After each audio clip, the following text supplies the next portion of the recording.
Today, we're going to go over the system and process. Last week, we did marketing and lead generation channels and all that stuff. And I understand that for some of you, it might be a little bit harder to just get right into the pay advertising. But last week, I do believe that we provided a list of the sellers. So hopefully you guys can come in here, use this file to basically open up, some documents here and try to find something in the middle of the list or at the bottom of the list. Like try to not start with the top of the list. Otherwise, like these people might be contacted multiple times by the people in this room. So just do a quick review on what we went over last week. A marketing strategy, Zillows for sale by owner correctors and all that stuff. Investor list will be, dealing with the wholesaler, if you want to like kind of find ways to find the right deal. If you happen to have a buyer, you can do a bit of a joint venture type of structure. But obviously these type of leads are typically has the lower margin. Now, when I put the delinquent sellers, this one is more like, directly to the sellers. If you're able to actually put in the work or set aside some marketing budget to generate leads to you, this would become a little bit like easier for you to automate this entire process because you're no longer chasing leads. The leads are coming to you. That's also the PPL. We went over the deals and all that stuff. So just want to kind of do a quick review here. Now, the moment that people started coming into our funnel for our process, the most important thing, I want to just quickly go over this. First of all, there's a few things that we always want to track. Number one is that when people reach out to you, especially in today's market, like everybody, when they reach out to you, their attention span is only 3 minutes, 5 minutes before they forget about what I just signed up for. There's a few things that we always track. We want to make sure that we set our system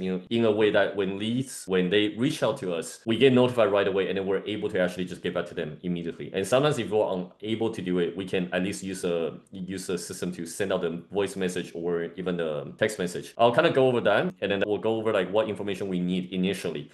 It's not going to be too much information because you want to reduce that friction to allow the lead to flowing in consistently. And then after that, it's all about just nurturing this whole process and then get people to sort of, on the call. And if they don't get on the call, what is the course of action that we need to take to keep that lead basically close with us until they finally get on the call with us. And then the last thing will be obviously our tracking and all that stuff. So this session is going to be a little bit more on the boring side, tedious side, because, we're building the infrastructure here.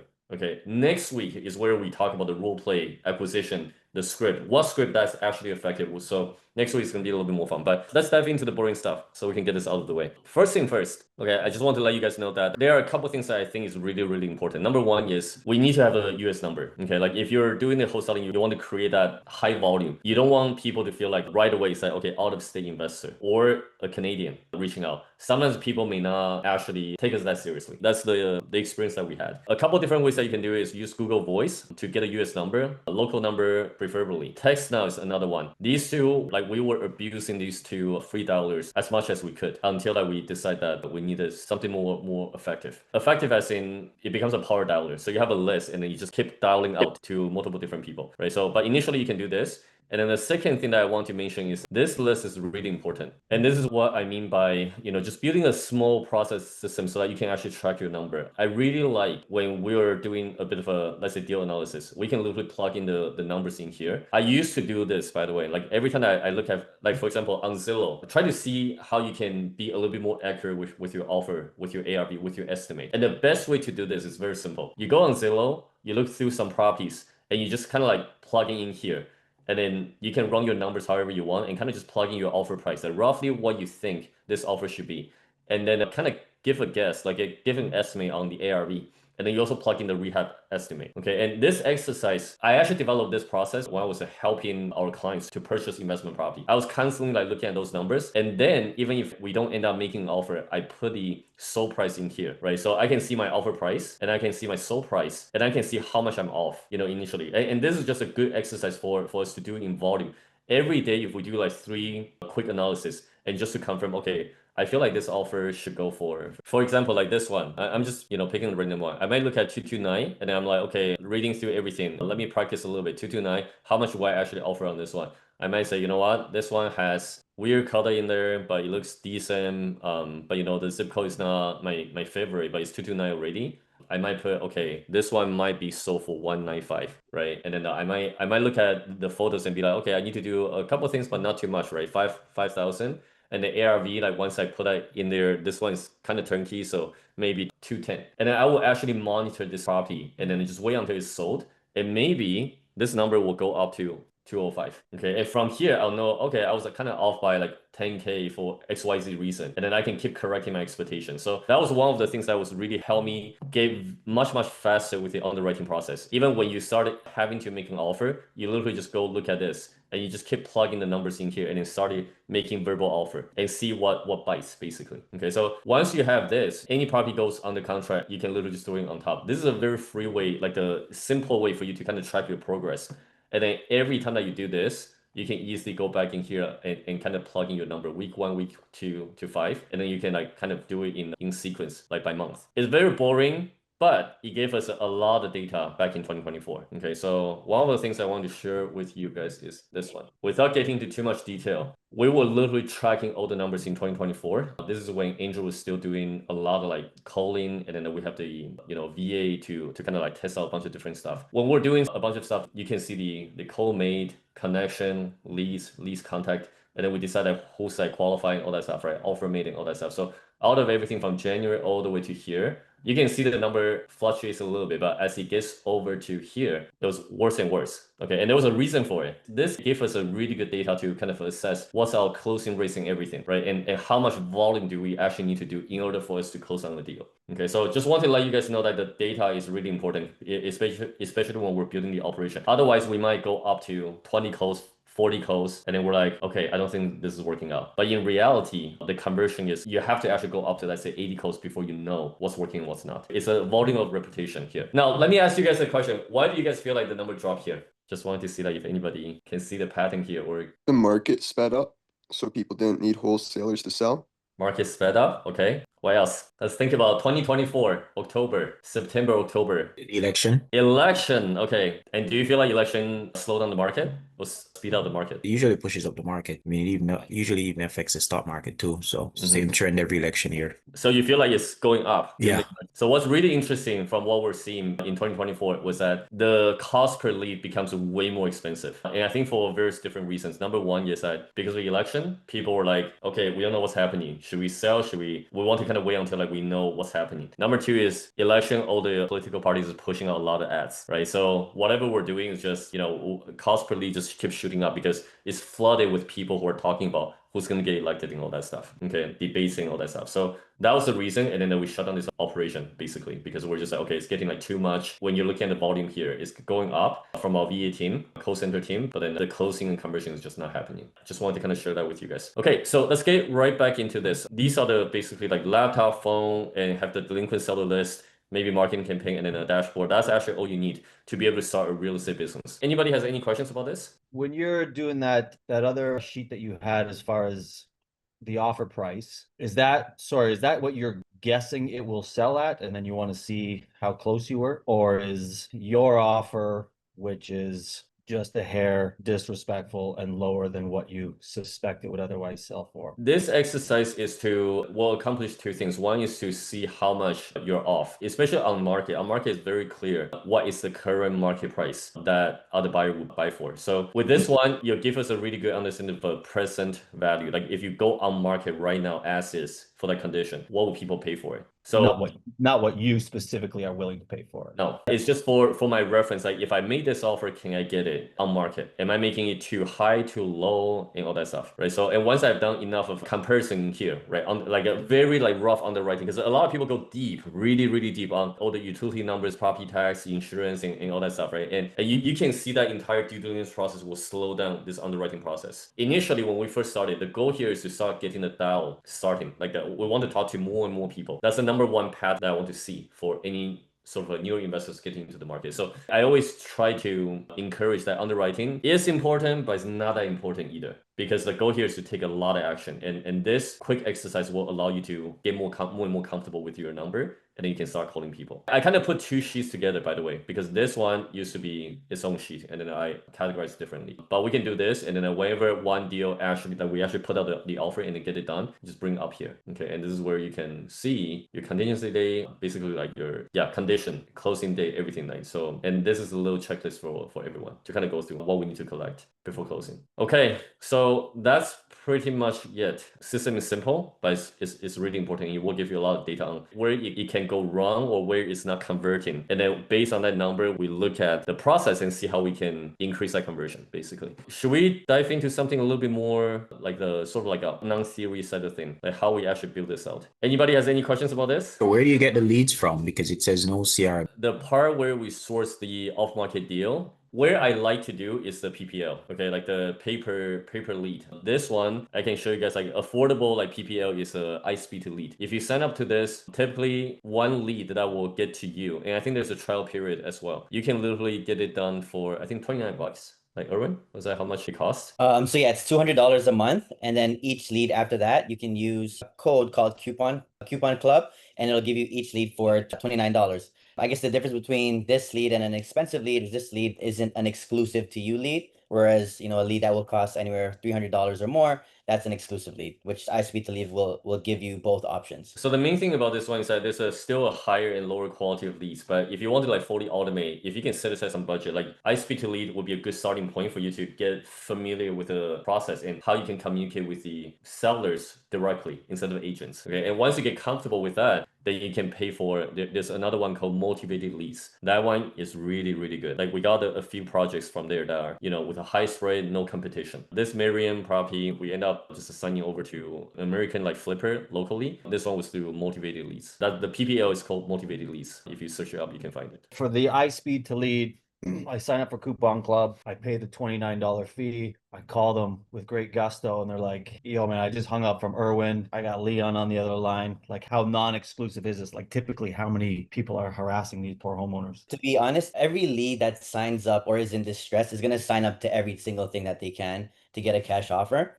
Based on a Coupon Club, I think it really comes down to how good you are. Because I think, a lot of people think, yes, things are oversaturated, but how good are you in terms of your nurture process, in terms of your sales process, right? So yeah, they could be bombarded with calls, but same is the guy that you're spending, $300 for the lead. They're going to be bombarded with calls as well. You're not the only person that's going to be on that lead. Have I closed deals from the Coupon Club? 100%, 100%. And it really comes down to how good your nurture process is and how good your sales process is. It's all about building the rapport and, the tonality of empathy. And that's what's going to capture that lead. Yeah, I don't have that, but either way, these are owners who they've signed up. You're not cold calling. They're not leads generated from some like delinquency list. They have initiated, so they're expecting people to call. Is that right? 100%. Yeah, they signed up to get an offer on their home. Got it. Okay, thank you. Sometimes it's all about like solving their problem, right? So typically, I think the lady will have a better chance. Usually, you show a bit of empathy, compassion about their situation, and then I try to listen to their story. These type of conversation usually will yield a better result. If right away you're like, okay, well, how much are you looking for? Like, is there a haggle room for it? If you go right into that discussion, typically will kill the deal. So talking to realtors versus the delinquent sellers is very different. Erwin, like how many times have you had like sellers like crying like in the call? It definitely happens. Your delinquent seller that's coming to you directly, it's kind of like a therapy session a little bit. They're going to tell you about their story and why they want to sell. And you want to dive into that because you want them to make an emotional decision rather than a logical decision. Because for us to get a property under contract at a price that we want to get it under contract for, it needs to be an emotional decision. The second you bring logic into the equation, they're not going to bite. It's building that rapport and having that empathy that really gets them to bite with you. I always say it's kind of like dating. Like, think of going on your first date with somebody. Like, you don't want to stick your hand down their pants on the first date. You're going to get slapped around for that, right? But you got to be there and listen and hear what they have to say and be a shoulder to cry on. 100%. You might get lucky on the first night, but, I agree. Most of the time, take your time. That's just not rush it. And that's why with especially real estate transaction, it's such a big commitment, a big decision for both buyer and seller. Take your time, understand each other's situation. The best way to do this, by the way, for all of us to know whether or not it's a good conversation is when we're just doing role play and then doing a bit of a review on the call recording. That will literally, like, we can literally pinpoint on what works and what doesn't work in that whole conversation, and where you lose, I guess, the other, like the prospect, the seller's attention. We'll do this exercise probably next week, because this week I just want to like focus on getting this out of the way. Let's get right back into this one. So we're going to show you exactly what we do on the back end at each stage and why we do certain way. It may not be directly relevant to you at this moment, but at least I want to quickly explain to you about the thought flow behind it. There's a reason for each process. Yeah, Erwin, feel free to kind of take over. Okay, awesome. I'm kind of sad to see that not a lot of people made calls, but I really believe in building the parachute on the way down. So, taking that action and eventually things will fall into place. This system that I built here today didn't happen overnight. I didn't just build it based on, what I thought. I just started calling and I realized there's certain things that I need to do to make this process better, especially now that we're paying for leads, right? So we want to squeeze that lead as much as we can because we're paying for them, right? This is something that I've built here on Go High Level. Of course, you can use your Excel sheet, but it doesn't come with all the bells and whistles that, something like this would have. Like for example, here, if you look at this lead here, Anthony Cole, we have all our notes here on everything that we've discussed. We offer 93,000, need to follow up. And, that way we know at what point we left off with the lead and it gives us all the information. And then, if you go into our acquisition side here, you have all the questions that you ask in terms of the condition of the home, which it all gets ticked off. And then that way it allows me to underwrite the property as soon as the property comes into underwriting. On this side here is the actual pipeline. Soon as the lead comes into here, new lead, we're attacking that lead within the first 2 minutes, right? Speed to lead is key. So that's why we see no leads here. There's never going to be leads here because as soon as it comes in, it's getting called. If they don't answer, they go into discovery, which means now they're going into 7 days of help. We're texting them, we're calling them, and we're emailing them every single day. And we're calling them a couple times a day because we want to get them on the phone. That's the biggest thing. If they respond to one of our text messages, it'll automatically get thrown into here, responded to SMS Nurture. And if somebody responds and says, hey, I'm interested, but I can't talk right now, they didn't book an appointment, but they're showing some sort of interest, they'll go into interested at the follow-up, which means, we need to follow up with these guys. They're interested and we just got to get them on the phone. If they book an appointment, they will obviously get put in the booked an appointment section. And if after the 7 days of hell, they haven't responded, haven't said anything to us, they go into our 7-day cycle. 7-day cycle meaning that they get messaged every week for the next 4 weeks, and we're still going to try to call them every couple of days as well. And then if somebody answers, then we'll put them in here, 7-day call for reoffer. As soon as we also do direct mail, and when a direct mail lead comes in, it'll come into this section here, so that we were able to differentiate which lead source that these leads have come from. Once the property has gone through a process call, all these questions on this side have been answered, it'll go into underwriting. Once it goes into underwriting, I'll take a look at the property, I'll underwrite it myself. Once that underwriting has been completed, I will then put it into offer ready. And by the way, if it goes into underwriting, I get notified right away to underwrite it, and I'll underwrite it right away. And then once it goes into offer ready, it goes back to the closer, and then the closer will be notified right away as well. Anything speed to lead is the name of the game. So the quicker you're able to get the offer to them, the higher likeliness they are to sign with you, right? Because other people are going to be calling these people, other people are going to be You want to maybe explain a little bit about your underwriting process? Yeah, sure. I mean, that's really, really in depth, but essentially, I'll have 2 tabs. One tab will have, the actual property, and then I'll have the other tab and I'll look at the specific area or neighborhood that the property is in. And then I will look at comps that are very similar. And then I'm also going to be looking at, if we're talking about Cleveland, the main thing that buyers look for in Cleveland is buy and holds, right? So I need to make sure that the buy and hold numbers work because the majority of my buyers are buy and hold buyers. So I'll base it upon, I'll do a deal check. I'm sure you guys all know about deal check now. And so I'll use deal check. I'll find the exact numbers.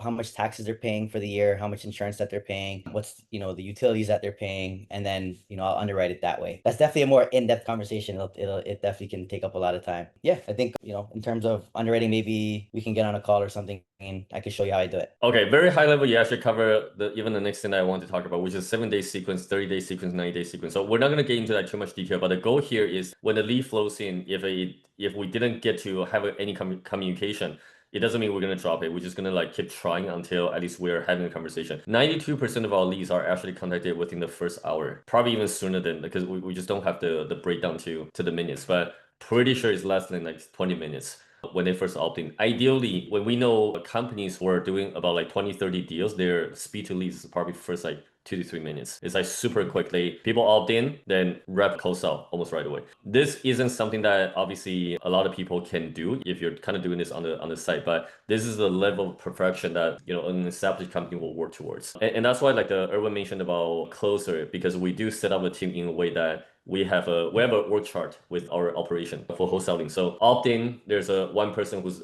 sort of like an inside sales type of role, right? Someone who's just reaching right back out, connect with the seller. And then when it goes into sort of a sequence, then we also have a nurturing specialist to kind of just do a lot of follow-up until the call actually gets connected, and then we pass it off to the front end closer. So those are the stuff that we do to really outcompete with a lot of people in the current marketplace right now, because the better, I guess, our efficiency is, obviously we get to compete with people who are kind of just doing it on the side. And obviously we listen to a lot of our calls to make sure that if anything didn't go well, why is that? We want to keep reviewing until until we know like what problem that we're fixing. Okay, so that's pretty much it. I think the next one, how do you guys feel like, because we can go way deeper with each process. How do you guys feel? Do you guys feel like this is somewhat relevant? Do you guys understand like why we're doing this? And then is there anything else that you guys feel like you guys want to know more about the backing operation? I'm guessing Go High Level is your CRM. Yeah, What does that cost roughly? it's a $297 per month. $297 a month. Okay. But I think it's literally because of the way that we use it. There's a cheaper version for $97. If you're using Follow Up Boss, like I don't know if you heard about that software, use Follow Up Boss, but then the Go High Level offers a little bit more function for this business. Yeah. How's its AI compatibility? It's actually pretty decent. The text AI is pretty decent. The call AI, I don't think it's ready yet. With the Go High Level though, you're gonna get a blank canvas. So all these automations and things that you see on the screen here won't come with the Go High Level. So, but Yeah, you got to build your own engine. Yeah, you got to build your own engine, exactly. If I were to make this a really like a super relevant to everybody, the things I would do in your position is very simple. I would only use the spreadsheet, okay? Because I really want to like make it actionable to everyone in here, and I don't want you to get scared away from, oh my god, it's so much work. I don't think this is for me. Having the ability to source off-market deal will always benefit you as an investor. It creates so many different exit strategies. You can wholesale, you can hotel, you can flip, you can burn. If you find a property that's in a really decent location and price cannot come down, but the owner really has to find a way to sell, you can also do sub-2, right? Like in the States, you can take over the mortgage, which we have done that multiple times like this year already. So there's so many different ways for you to create opportunities when you're sourcing deals the right way. And that's what like we're very big on building that pipeline. To make this really relevant to you guys, how I would set things up is, like I mentioned, you can do a form of a marketing would be outreach, which is more of a heavy lifting work. But if you can set aside a bit of a budget, then you do get those leads flowing into you. Set things up on your phone, okay? So it comes in, you get notified, and if you can try to get back to you right away, just call and start having a conversation. Hey, I see that you're opting to, or I see that you're looking to like sell your property, right? How can I help? A simple conversation like that will really just slowly increase your confidence, because out of like few calls, you're going to have one really productive conversation, I promise you.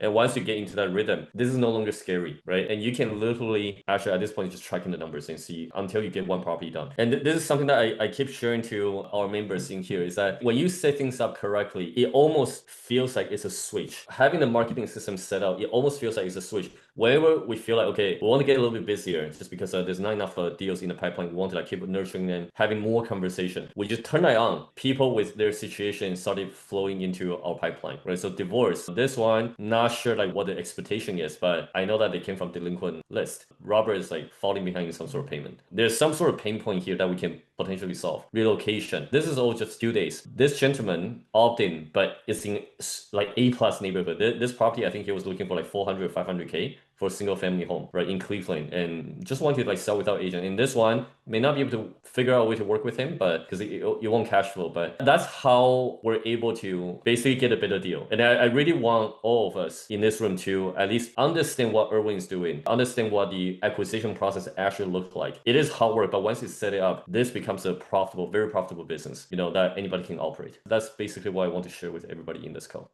Okay, this one will be shorter than last one and the next one. But any questions? Yeah, what's the best way to build up your buyers list? 'Cause- Buyer list. Yeah, I'm trying to set that up. I'm making some calls, but yeah, if I get them in a contract, I got no buyers, so I'm trying to figure the best way. You're ahead of the game, but Oh yeah, okay. but I love that question, because sometimes the people want to know about, hey, where are the buyers, right? How do I actually do this? So let me show you guys quickly how we run this operation. So investor list lift is one of them, which I'll talk about that in a little bit. But let's use Marion Road. Okay, in this case, I'll look for both flipper and landlords, and it's a single family, skip trace, click. So this software, by the way, more than happy to support you guys if you guys do have a property on the contract, but this software does cost money as well. Almost all the software costs money, but we're just trying to improve our efficiency. But just take a look at this. What I selected was a 2-mile radius of this property, specific properties, and then I skip trace. I turn on the skip trace button and I click it. So this software literally pull all the data for me for cash buyer for the past 2 years. Okay, so what you're seeing with the tools, like the tools in here, that's a flipper in the past 2 years. So if you click it, you can see exactly what they purchased for and what they sold the property for. Duration is 4 months. This one is 3 months, 127 to 175. It's almost like a hoteling. in this case. This one's 150 to 260. What's good about this one is that all these flippers are cash buyers, which also means if I reach out to them, just be like, hey, I see that you have a property, Marion Road, right? And I see that you did this back in 2023. Just want to let you know that I also just got a couple projects under contract for very similar price. Like, would you be interested if I share some information with you? Most people will always say, yeah, send it over. Right, let me take a look at it. That's how you get connected. And then part of the reason why this software is really powerful is it makes it easy for us to also look at, like see their number, their possible emails and all that stuff. So it just makes it super easy. I can literally grab my phone and call people right away and then have a conversation. You can also accomplish all of this using PropStream, by the way. This software just consolidates everything. And this isn't something that you guys need to pay for immediately. We're more than happy to share this resource with you, but that's how we find the buyer, cash buyer. Other things I also want to share with you is that sometimes you go through these, right? You see a key in here that shows the landlord.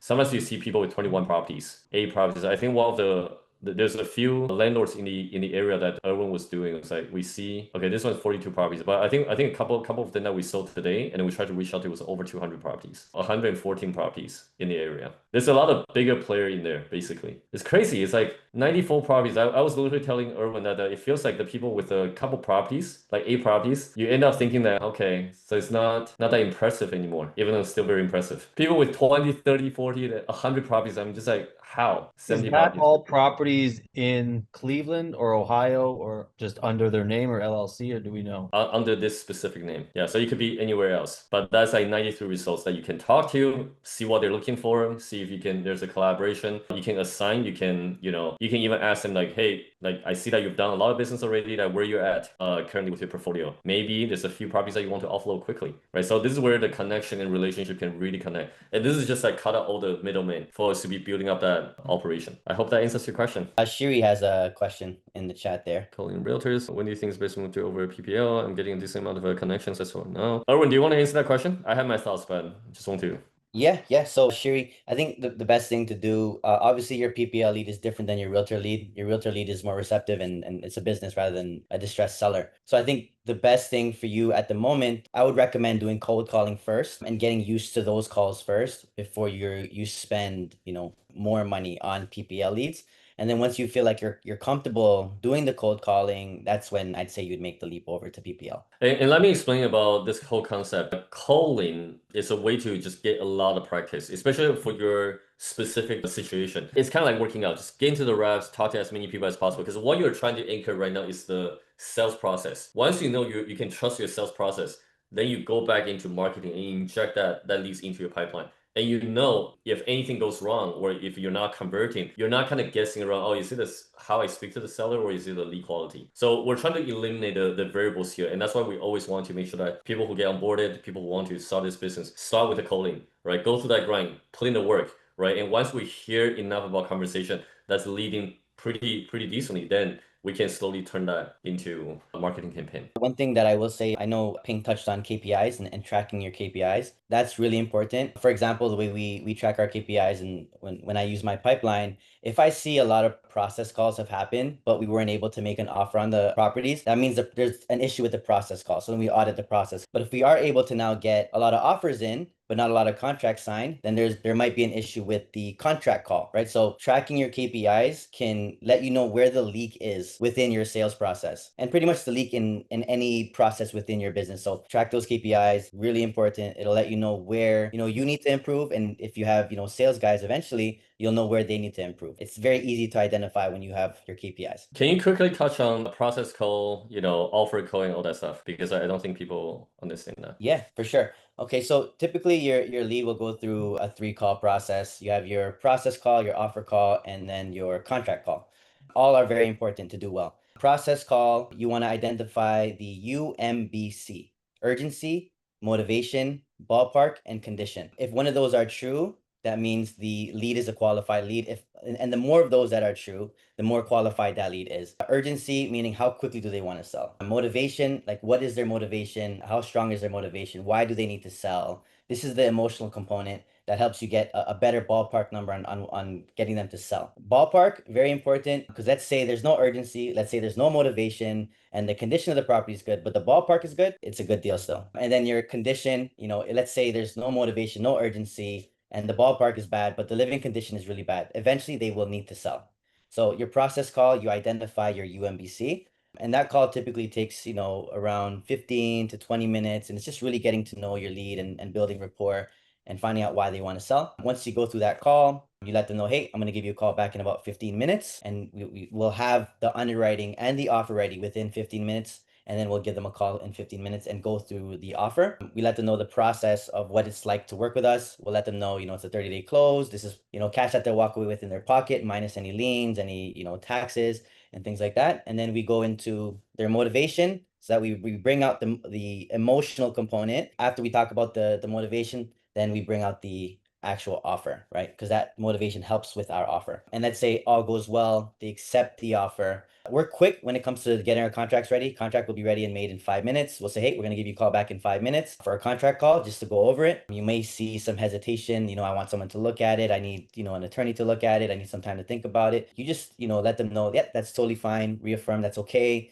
The contract is very simple. So, you don't have to sign anything today. I just kind of want to go through it with you so that way if you have any objections on the contract, I'll be able to walk you through it right away. And you're more than happy to take some time to take a look at it and think about it. So then I call them back for the contract call. And the method that I usually use is the awkward silence. I'll say, what, take your time, read over the contract. If there's any objections on the contract that you're unsure of or things you want me to go over, let me know. And then so I just stay quiet, let them read. And there's definitely been times where they said, I'm not signing anything today, but they sign it right away because the contract is very simple. And once you've built that rapport, they have some level of trust with you. But those are the 3 calls that we go through. And also just very quickly, one of the things we were looking at in terms of conversion was exactly that. People always need to think about it. We're not wired to be thinking about the same thing over and over again. Like typically when we say we need to think about it, it's postponing a decision, which is totally fine. A lot of times when how we decide not to basically allow that long time to decide, because we just want to like yes or no decision. Because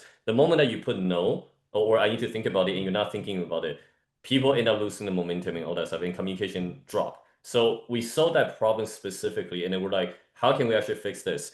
And then the best way to do was just like, hey, listen, you can think about it, no problem. And we're not going to get you make any decision, but let's quickly go through it. And sometimes when they go through it, we're just like, okay, you know what? Like if there's no more questions, I can probably just make a quick decision right now. And that really significantly increased, the dropout rate during this whole process. I think we bored a lot of people today, Erwin. This is gold. This is good stuff. This is a boring stuff on the back end. And I think all the business at a high level feels exactly the same. It's just process, look at this, and then what's the conversion, where the problem is. And then we keep optimizing it. For people like Greg, I'm pretty sure you're very excited. Thank you for that. So I'm not exactly bored. It's just that it's a lot of information to take in. I'd rather have some time to sit down and read. Miva, instead of reading, pick up the phone and call. Oh, okay. Miva, I know you. I know you can pick up the phone. I know you can call. A lot of people get stuck in analysis paralysis, but the progress happens when you just pick up the phone and call. Yeah. You guys will see the magic happen. It's not, it's not as glamorous as you may think when you pick up the phone and call, but once you do it and you get your first deal, it's probably the most addicting thing that you guys will ever feel. So Little tip I might suggest from my experience in my business is record yourself if you can, just so you can hear what you sound like. And that'll just help you get confidence for the next time when you want to make the next call. You do sound like what you sound like on your phone and you're recording, but don't worry about it. Like that's you. That's what you sound like. So just if you listen to yourself a few times, that'll just help you mentally rehear what your scripting is so that it'll help you learn it better. That is a great advice. I actually had to do that because I was always subconscious about my accent. Some of you guys know that. I'm always having that mental blockage in my head. That's why I like prefer face-to-face. When it comes to face-to-face, I can do much better because I can stop thinking about it. But yeah, there's a period of time where I think 2016, 2017, I was always worrying about that and I was recording myself and I listened to it, I'm like, what the heck is this? Like, how did people understand me back then? Yeah, so I put in a bit of work, but honestly, for all of you guys, it's never going to be about the whether or not it's the language barrier. It's more like whether or not you're confident or you can, inspire a bit of confidence in that conversation that you can solve people's problem. I think that's it for today's call. Just want to show you guys the backend stuff and then talk about the boring stuff, but at least I give you guys a bit of, tools to use. Thanks for hanging out with us. I'll see you guys next week.